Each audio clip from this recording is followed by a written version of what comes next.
সচিব দিয়েছিলেন যে এখানে সমস্যা আসলে কোথায়। আমরা জানতে চেয়েছিলাম নাজমুল হাসান একজন স্বীকৃত যে কাজ করেছেন 2013 সাল থেকে 2016 সাল পর্যন্ত সে সাতক্ষীরাতে ছিলেন।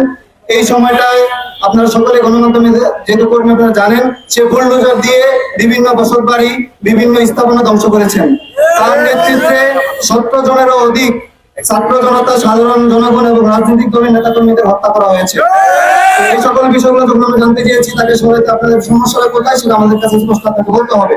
তো সেই হিসেবে তার প্রেক্ষিতে সে যেটা জানিয়েছেন এই বিষয়টা মূলত মন্ত্রী পরিষদ ক্ষমতা অতটা নাই। এটা উপদেষ্টা পরিষদ যে গঠন হয়েছে সেখানে জনপ্রশাসন বিষয়ে একটি কমিটি করে দেওয়া হয়েছিল। সেই কমিটি মূলত সিদ্ধান্ত নেয় আগামীতে কি হবে, কারা থাকবে বা কাদেরকে বহিষ্কার করা হবে, কাউকে ট্রান্সফার করা হবে কিনা। তো সেই কমিটিতে আছেন উপদেষ্টা রেজওয়ানা হাসান। আপনারা জানেন যে রেজওয়ানা হাসান যে দপ্তর, সেই দপ্তরের সচিব হচ্ছে নাজমুল হাসান।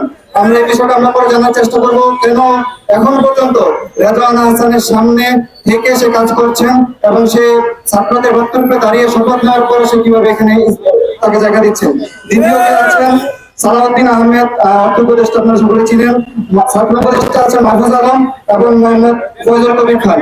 এই চারজনের নাম আমরা কিন্তু জানতে পেরেছি। তারা মূলত কারো ট্রান্সফার হবে কিনা বা কি হবে সেই বিষয়টা নিয়ে তারা আলোচনা করেছেন।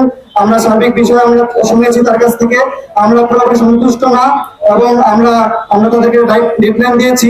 আমাদের পরবর্তী কর্মসূচি আমরা ঘোষণা করবো। সেই কর্মসূচি ঘোষণা করার জন্য অনুরোধ করছি আমাদের মুসাদ্দিক আলী মোহাম্মদকে।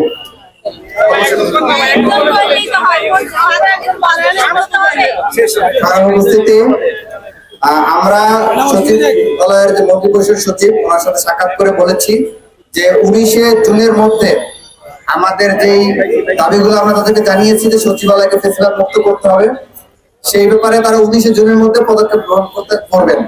যদি তারা সেটি না করেন, আমরা তাদেরকে এই দাবিটি জানিয়েছি, যদি তারা সেটি না করেন তাহলে পরবর্তীতে সংবাদ সম্মেলন করে আমাদের পরবর্তী কর্মসূচি ঘোষণা করব।